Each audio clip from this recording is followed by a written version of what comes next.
This is Matt Rosen, and this is The Grit Mindset with me, your host, Matt Rosen. The mission of The Grit Mindset is to inspire and empower listeners by delving deep into the journeys of those who have faced significant challenges and emerged stronger. Through authentic conversations, we uncover the mindsets, strategies, and lessons that have propelled these individuals to overcome adversity and achieve success. My aim is to provide actionable insights and real-world advice to help our listeners cultivate their own grit and navigate their personal and professional lives with confidence and resilience. Hello everyone, welcome to this week's episode of The Grit Mindset. I'm your host, Matt Rosen, going solo here this week, and today we're going to be talking about New Year's resolutions, or just goals in general. So, the 2026 just got started, and is interesting over the last few weeks. One of my goals is doing 10 pull-ups. I'll talk about all my goals, and I've noticed with each week, my gym gets emptier and emptier. It's actually quite slow today. And I think, a lot of people turn the new year with best intentions of accomplishing their goals and setting resolutions. Lots of people do the dry January, which I will never do. But kudos to all those out there doing it. But I did want to talk about, when it's the winter months, the excitement of the new year is over. You're a few weeks in, things are getting busy. We're on the grit mindset, and so grit's all about passion and perseverance over a long period of time. But for some people, they set their New Year's resolution, and like my fellow members of the gym, you hit mid to late January, and people start dropping off. Life starts taking over. Things start getting busy. And so what I want to talk about is, a little bit of a framework I use, a really simple one, to making sure I stick with these things. And so as I've shared with listeners in the past, this show was motivated by a book called Think and Grow Rich by Napoleon Hill. And for those who haven't read that book, I suggest you get a copy. One thing you will find is it was written, close to a century ago. And Napoleon Hill went and he interviewed all the great leaders of the time, people like Andrew Carnegie, Thomas Edison, Henry Ford, great leaders of the time. I mean, these are people that literally built the great United States that we live in today. However, some of these stories, come across a little pedantic, and that's why I started the Grit Mindset, was really to interview the next wave of entrepreneurs and leaders and people that are shaping our country, and a lot of them are closer to home, Dallas-Fort Worth, and really understanding what makes them tick. And there's a common theme that is both across the leaders I've interviewed, as well as what Napoleon Hill came up with in his book, is that what gets written down gets done. And so, it's not enough to work hard or to have goals and dreams. You really have to be very specific about what you want. And if you've read Think and Grow Rich, really the second chapter of the book's all about having a mantra, writing it down, sharing it with others, and many great things occurred to those that did. Many people know lots of people that work hard, but just don't do so with a purpose or a goal in mind. It's not enough to say, hey, I want to be rich, or I want to make a lot of money, or I want to be in good shape, or I want to be happy. You have to be really, really specific is what I've found.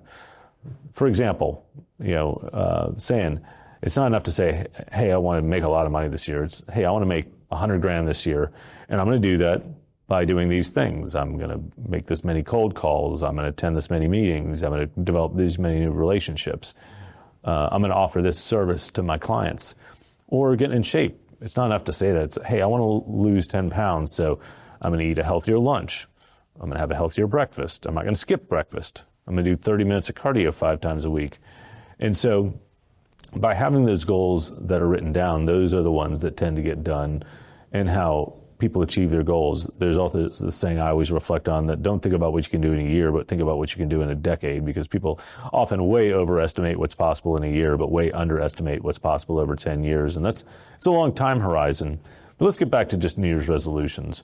So for me, I usually stick with 3 things. And so for me, those 3 things were, I'm trying to help my company grow. So I set a personal goal of selling $10 million worth of AI services. And I really want to do that, helping my clients adopt AI in an ethical, respectable way that keeps humans in the forefront of work. And I'll talk more about AI as we conclude the episode. The second one was I wanted to, what they call vibe code, an application using AI, And so I've actually already accomplished that goal. I'll talk about that one as well. And then I injured myself last year and wasn't able to work out my back or upper body for about 6 months. And so I have a goal of doing 10 pull-ups by the end of the year. And so for that, I have a routine I do once a week that's helping me build strength back between swimming and weightlifting. Right now I can do a whole 1 pull-up, so hopefully by the end of 2026 season of the Grit Mindset, I'll be back to 10 like I was before. But for now, I'm at 1, so I've got 9 to go, a long way. So maybe dry January would have helped with that goal, but I'll never find out. So let's talk a little bit about my AI project. I'm really excited about this, and my wife's tired of hearing about it, so I'll share it with the audience. So the biggest challenge I often have is a weekly basis. I've got a working wife who's a doctor, 2 kids with busy schedules, and I like to cook. And the challenge would be each Sunday night, I would say, hey, what do you guys want to eat this week? And I would get groans, and I don't know, and I'm not sure. And meanwhile, I'd go shopping or have our assistant help with some shopping on a Monday morning and get the food ready for the night. And I'd start cooking, and people were like, well, what's that? I don't want salmon tonight, or I don't want tuna. I wanted this. It's like, we didn't speak up on Sunday night. And so over the break, I had this idea to use a coding engine called Lovable. I am not a developer. I haven't written code since Pascal, so that dates me a bit. But I used this coding engine to, what they do is vibe code, where you talk to a coding engine, it creates the code for you. And I built what I call Dinner Vote, which is an application that downloaded all our favorite recipes, found many more recipes, created a mechanism by which my wife and children vote on what we're going to have. It then creates a shopping list. It then connects that shopping list to what's actually in our pantry, which you do have to manually inventory. And then creates really a cooking list for the week of what needs to be shopped for, what we're having for dinner. And it's been a lot of fun. And so what I'm going to talk about next is a little bit about artificial intelligence. And it's all in the news. It's what my company now does for a living. And I think a lot of people out there might be listening in, and maybe some people have played with it, some haven't, but there's a lot of uncertainty. And I would advise all listeners out here to learn something about AI to one of your New Year's resolutions.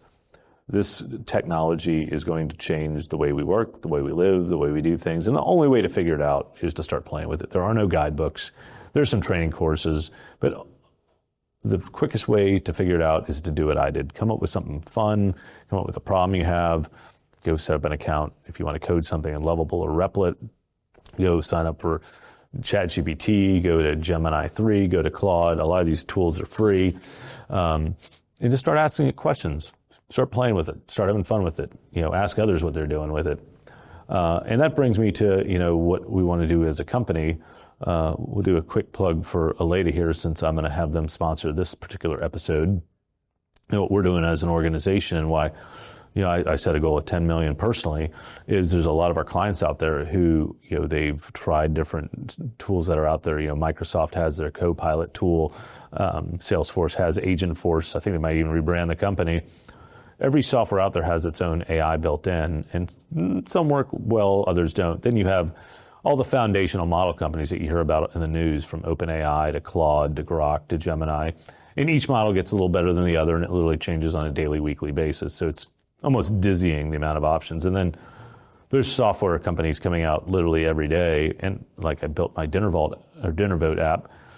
People can build software super fast using AI. And so it's really hard to understand, hey, what's real, what's not real, what can I use, what's going to be helpful.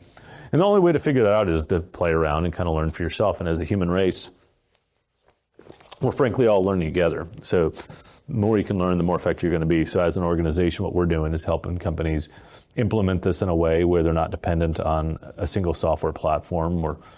We've developed some tools to help them enable their entire organization, connecting securely to their data, to their documents, leveraging all the latest and greatest models, do it in a safe and secure way, but really helping them share context between users in their organization. And as one person builds a model or an agent to help solve a problem, they can easily share it with someone else.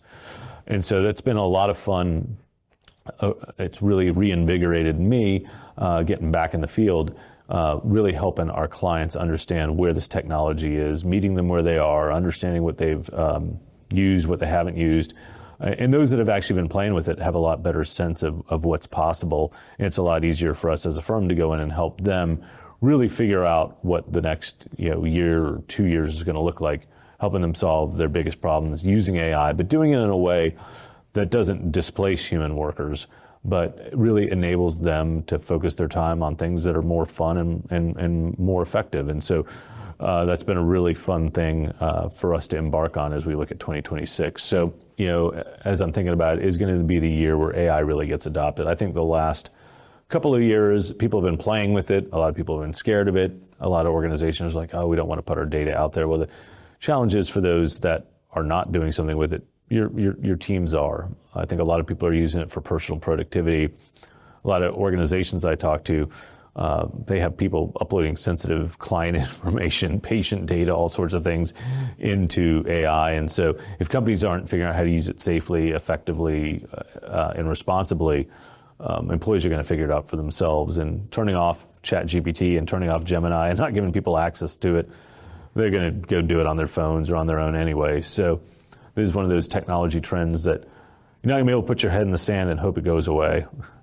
That's not going to happen with this one. Just like the internet, just like these mobile phones, this one's here to stay. And I think of it as a very, very highly intelligent calculator that if you learn how to use it, you can be a lot more effective at what you do. And if you don't, others are going to pass you by. And I've said it in a million interviews, AI is not coming for your job, but someone using AI definitely is. Or someone using an army of AIs is definitely coming for you and your company. And so I hope as you go into 2026 and think about your New Year's resolutions, a couple thoughts is what gets written down gets done. The more specific the goals you can write down, the better. Repeating them to yourself on a daily basis, posting them on your mirror, your car, put them on your phone, daily alarm, meditate on them, pray on them, whatever you need to do. Share them with other people, have other people hold you accountable. Having an accountability coach is a great way to go in. If someone call you and ask you every 2 weeks or every week, hey, you getting any closer to that second pull-up for me, that third pull-up, how are you doing tracking towards your sales goals? Well, whatever those goals are, making them measurable, specific, achievable, but reaching a little further than you think you can. And then if you're not playing with AI, time is now. So as we're wrapping up here, as I mentioned before, I'm actively looking for speakers to come on the Grit Mindset. Want to hear your stories of grit, your entrepreneurial journeys, overcoming hardship, looking for speakers. So if you're listening in, would like to be on the show, please shoot me a note via my LinkedIn page or Instagram. Also looking for sponsors for the Grit Mindset. If you have any questions, what I talked about for AI, you can hit me up at matt@aleda.com or go to our website at www.aleda.com, and happy to answer any questions you may have as listeners out there. Hopefully you got something out of this week's episode, and don't forget to write that down. Stay gritty.